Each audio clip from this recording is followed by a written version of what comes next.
Okay. Yes. Honorable Mr. President, honorable ministers, colleagues at the high table, ladies and gentlemen. It's a great pleasure for me to speak to you, even that I cannot be in the same room. I would like to thank in particular the Ghanaian government and the African institutions for hosting this important conference on inequalities and structural transformations. This conference is a significant step in placing the challenges of inequality at the core of the African agenda for the Africa you want. Equally, your deliberations of this conference are important for our joint work of defining an ambitious post-2015 agenda for poverty eradication and sustainable development. The world has made impressive gains in reaching the Millennium Development Goals. Africa has experienced considerable progress during the last decades. We have seen great improvements in key areas such as enrollment in primary school, access to clean water, sanitation and healthcare, as well as access to service delivery in general. Yet Africa has a rising share of world poverty and is becoming increasingly unequal, with sharp disparities in access to basic services such as health, education and water. Social and economical inequalities between men and women, boys and girls, continue to prevail across a range of domains from health and education to political participation, justice and jobs. I recently visited Ghana, and thank you very much to my Ghanaian hosts for the splendid visit. I saw both the economic progress and the challenges that still persist. I saw businesses thrive, and I saw the engaged and active entrepreneurship which makes the wheels turn and creates economic progress. I also saw the challenges to fulfilling the potential of so many others. I saw the cocoa farmers and factory workers in rural Ghana working for a better future for themselves and their families, while helping Ghana on its path to become a more prosperous and developed country.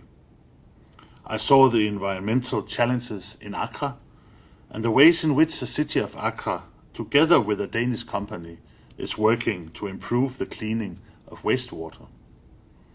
It made a big impression on me meeting the Kaya girls at the Malam Atta market and the clients of the Maria Stopes clinic in Accra. I was impressed with the important work to help these vulnerable citizens with birth control and information on prevention. So many people with dreams just like yours and mine. Dreams of an education, a healthy family, and a job to support our family and contribute to a common future, but with unequal opportunities and access to fulfill such potential. Fighting inequalities matter not only to poor people, but to all of us. I would like to highlight two effective ways to address inequalities. One, promoting inclusive and sustainable growth by reducing inequalities, and two, realizing human rights. Let me start with how to create inclusive growth to the benefit of all in society. Firstly, investments in health and education are key elements. It makes people smarter and healthier, and thereby increases social capital to the benefit of companies and growth. Increased equity also increases social cohesion and reduces conflicts in society. Secondly, a progressive tax system which redistributes wealth and income has proven beneficial to my own country, Denmark. At the same time, experience from a number of countries has shown that redistribution through subsidies for energy and food is not the right remedy. Instead, redistribution through social benefits and social security has proven effective, especially when it targets the poorest and most disadvantaged people. In short, redistribution through investing in the poor is what pays. Let me now turn to the transformative power of realizing human rights. Inequality exists in many forms and domains, and you will touch upon most of them during this conference. I would like to highlight one particular area which is of high priority to Denmark. It is ending gender inequalities and realizing the rights of women and girls as the largest group facing systematic inequality worldwide. It is already well documented that investing in women and girls and ensuring their equal rights, including their sexual and reproductive health and rights, have high payoffs across society, from well-being of children and families to poverty reduction, economic growth, environmental stewardship, and inclusive governance.